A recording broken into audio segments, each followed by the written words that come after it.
신자들이 소원하는 것이 무엇이냐? 우리는 신자들은 축복받는 것을 원합니다. 누구라도 신자들은 하나님의 축복을 원하지 않을 수가 없습니다. 그래서 성경에 나오는 놀라운 삶을 살고 싶지 않는 사람이 없을 것입니다.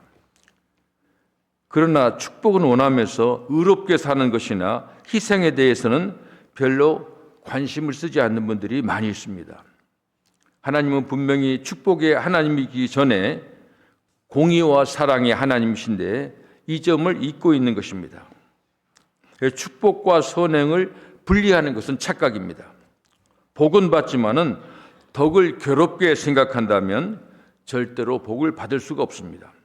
어찌 태양의 빛만 비치고 뜨거움을 제어시킬 수 있겠습니까? 성경이 가르치는 바는 이것입니다. 덕이 곧 복이라고 하는 겁니다. 선행이 복이라고 하는 겁니다. 이 둘은 한 가지 원리에서 나오는 것이기 때문에 바로 이것은 믿음의 능력이라고 하는 겁니다. 그렇기 때문에 우리는 하나님은 먼저 가장 우리를 의롭게 만들어 주시는 겁니다. 역사적으로 보면 기독교인들은 언제나 소수지만은 영향력이 막강했습니다. 사도행전을 보면 세상 사람들이 두려워하고 존경했다 그렇게 기록되어 있습니다. 초기 기독교는 로마 시대 때 기독교인들 크리스찬 7%밖에 되지 않았습니다. 그런데 얼마나 영향력이 막강했냐면 결국 로마 전체를 기독교화하고 말았습니다. 미국에서도 19세기 참으로 연달은 계속해서 부흥회를 많이 했는데 그 이후 나라가 전세가 들썩들썩했습니다. 그래서 미국은 자선제국이다. 도 없는 나라야. 그리고 하나님의 영혼을 가진 나라라는 별명을 얻게 되었습니다. 신자들은 어떤 존재입니까? 사도행전 2장에 보면 믿는 사람이 다 함께해서 모든 물건을 서로 통용하고 또 재산과 소유를 팔아 각 사람의 필요를 따라 나눠주고 날마다 마음을 같이하여 성전에 모이기를 힘쓰고 집에서 떡을 떼며 기쁨과 순전한 마음으로 음식을 먹고 하나님을 찬미하며 또 온 백성에게 칭송을 받으니 주께서 구원받은 사람을 날마다 더하게 하시니라. 여기서 몇 가지 뽑아보면 신자들은 하나님을 찬송하는 사람들입니다. 그리고 모이기를 힘쓰고요. 진실한 마음을 가지고 있었다고 하는 겁니다.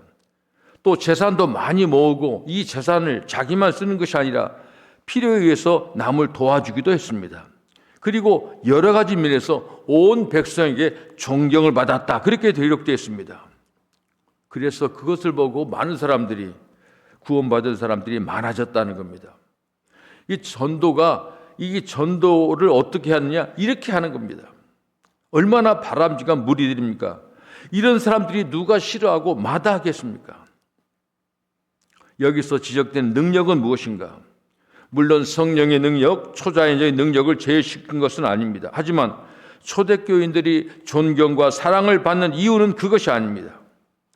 그것은 두려움은 줄 수 있어도 존경과 사랑을 얻어낼 수가 없습니다. 세상 사람들에게 영향을 미친 것은 무엇인가? 바로 진실한 마음을 가지고 사랑을 표현했기 때문에 그렇습니다. 그러한 덕이 매사에 표현되었기 때문에 그런 놀라운 역사가 나타나는 겁니다. 오늘날 한국의 신자들의 도덕 수준은 실로 부끄러운 것입니다. 우리 한국 사람들처럼 한국 신자들은 열성적인 사람도 많지가 않습니다. 잘 모이고요. 행사도 많이 하고 기도 많이 합니다. 새벽 기도하고 밤새워 기도하고 금식 기도합니다.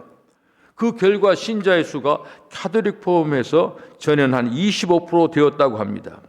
하지만 그래서 그 신자들이 우리 사회에 한국 사회에 어떤 영향력을 끼쳤다 이런 말은 들어본 적이 없습니다. 주위에서 듣는 신자들의 평판은 그렇게 좋지가 않습니다. 세상 사람과 별로 차이가 없습니다. 오히려 세상 사람들로부터 제외될까 봐서 두려워하는 신자들이 많습니다. 그래서 그들과 똑같이 살지 않으면 무슨 큰일이 날 것처럼 생각하고 그들 눈치를 보는 겁니다. 그래서 복음 받고 싶어하고 기도하고 헌금하고 봉사하고 주의 종을 대접합니다. 주일날 교회에서는 신자고 사회에서는 전혀 신자의 빛이 보이지 않습니다. 저는 여기서 신자들의 문제점을 지적하려고 하는 것은 아닙니다.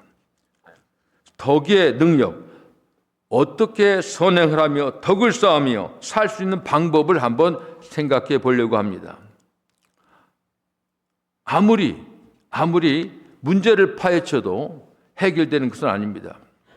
이 상담학이, 옛날 상담학은 이제 그 방법과 지금 현대의 상담학은 많이 달라졌습니다. 전에는 무엇이 문제인지 그 원인을 규명해서 그걸 해결해서 상담하려고 했습니다. 그런데 그렇게 하다 보니까 점점 더 이제 그 문제점이 많이 나타나서 지금은 상담학이 바뀌었습니다. 문제보다는 장점을 발견하는 상담학으로 바꿔졌습니다. 자기가 부족한 부분만을 자꾸 보게 되면 누구나 좌절할 수밖에 없고요. 하지만 이 바른 상담을 하려고 하는 것은 뭐냐면 상담받는 피해 상담자가 가진 것이 무엇이고 가능성이 무엇인지를 먼저 알려주는 겁니다. 그리고 그런 것을 모아서 이제 새로운 길을 모색하는 겁니다.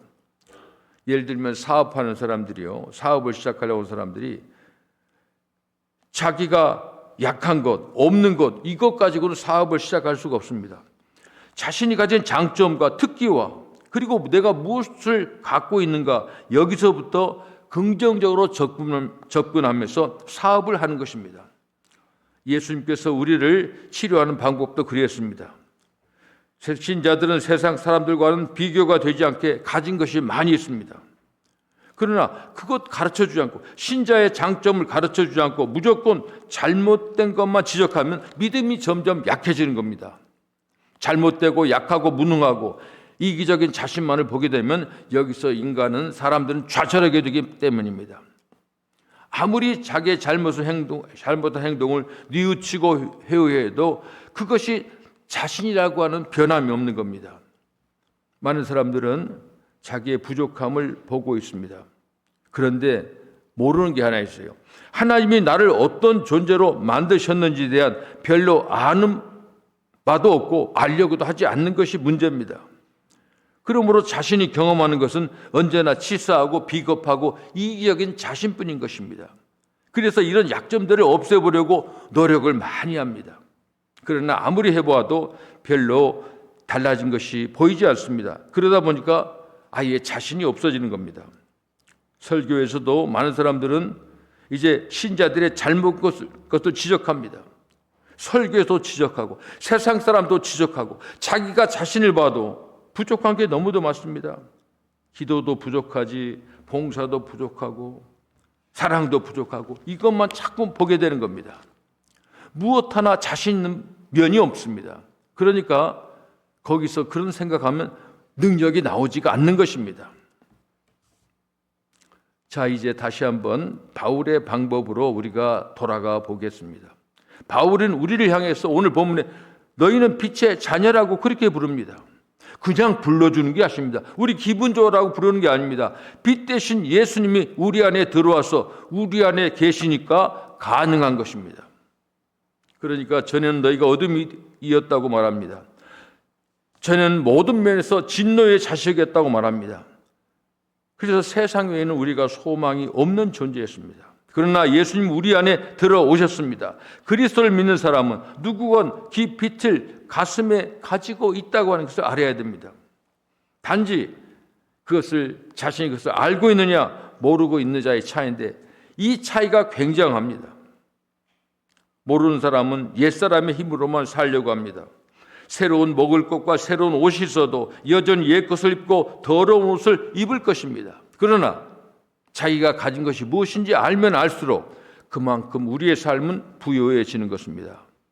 만약 어떤 사람이 자신의 힘으로 빛을 내려고 한다면 인간적인 수준의 빛만 나옵니다. 불교를 믿는 사람은 인간적인 수준에서 최선을 다할 것입니다. 오래 수도하고 기도하고 인간적인 최상의 것을 만들어내는 겁니다. 이것이 모든 종교의 방법이고 철학의 방법입니다. 이것도 세상적인 차원에서는 필요한 것이고 기초적인 덕이라도 쌓아야 하기 때문에 이것도 중요합니다. 그러나 신자들은 그런 방법을 쓰지 않습니다.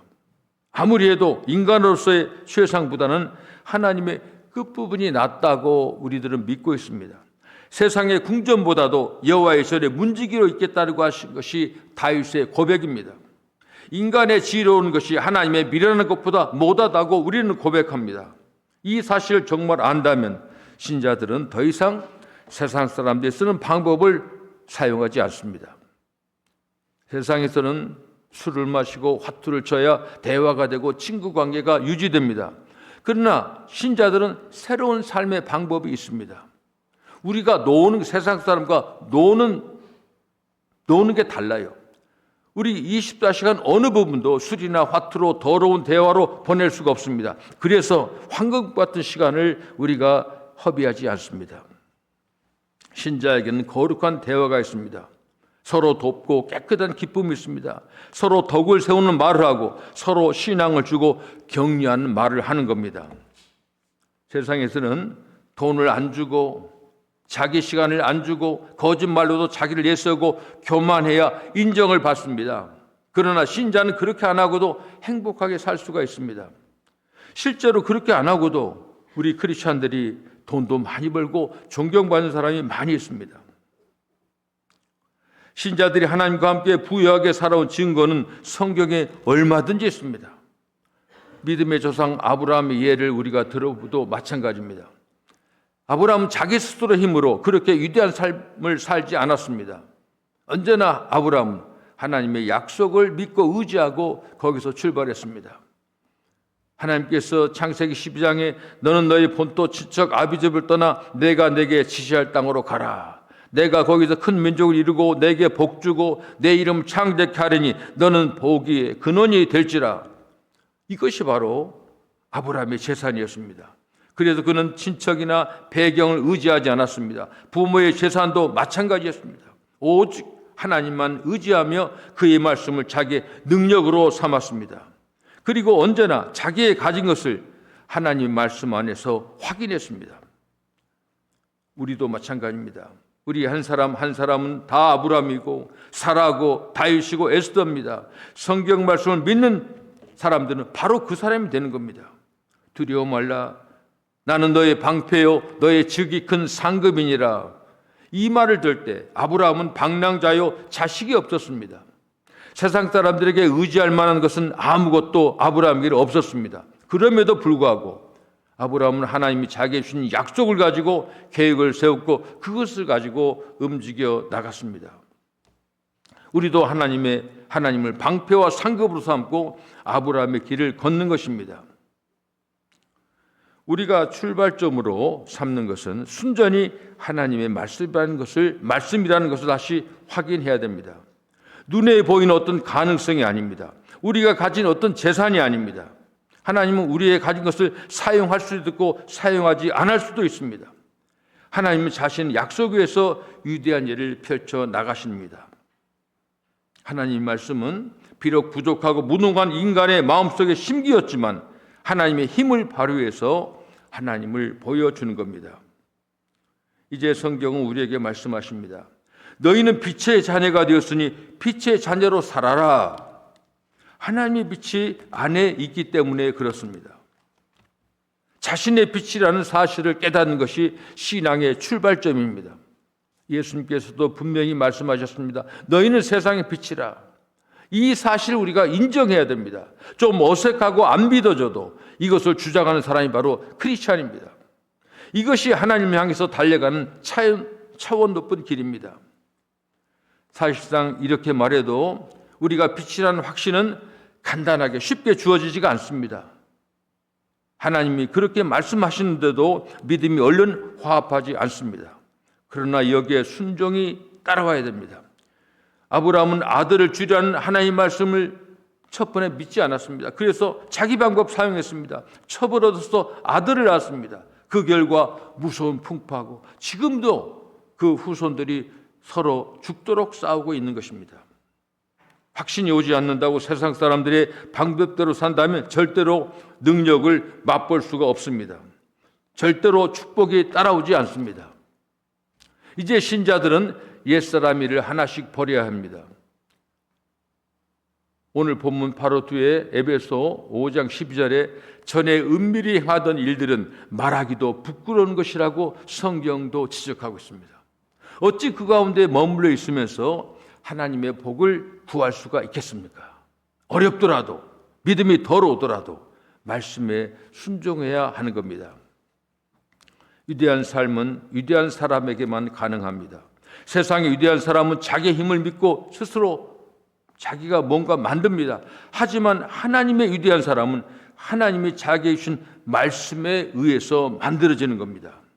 비록 나 자신이 보기에는 아무것도 덕스러운 것이 없어도 하나님이 빛이라고 하시니 그 말씀에 아멘하는 겁니다. 이것이 신앙입니다. 덕스러운 삶의 시작이요 복을 함께 받는 길입니다. 이제 우리 속에 무엇이 있는지 살펴봐야 됩니다. 빛의 자녀라고 했으면 자신을 빛으로 이해해야 됩니다. 자기 속에 빛이 있다, 예수님의 빛이 있다 이렇게 생각하고 믿어야 되고 주장해야 됩니다. 이것으로 빛이라는 겁니다. 자기 속에 힘이 있으니 그것을 사용하라는 것입니다.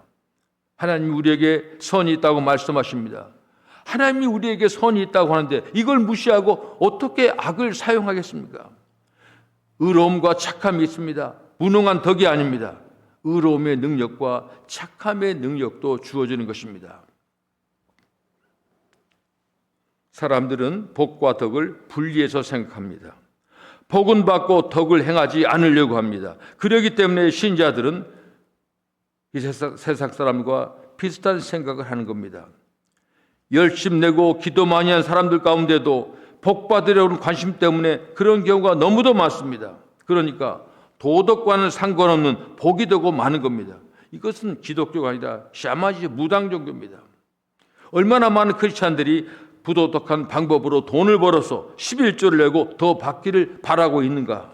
이거 한번 생각해 봐야 됩니다. 그러나 성경이 말하는 복은 곧 선행이고 덕입니다.